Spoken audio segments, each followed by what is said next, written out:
शहर इल्म के दरवाज़े पर कभी कभी दिल ये सोचता है, न जाने हम बेयकीन लोगों को नाम हैदर से रब्त क्यों है। हकीम जाने वो कैसी हिकमत से आशना था, शजी जाने के बद्र खैबर की फतहमंदी का राज क्या था।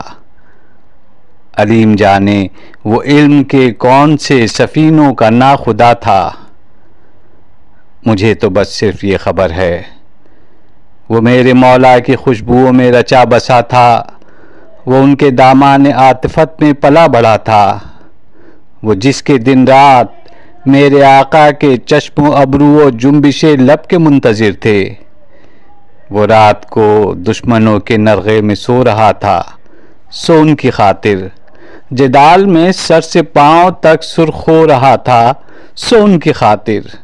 सो उसको महबूब जानता हूँ, सो उसको मकसूद जानता हूँ। मोहब्बतें उसके नाम से हैं, सादतें उसके नाम से हैं, मोहब्बतों के सभी घरानों की निस्बतें उसके नाम से हैं।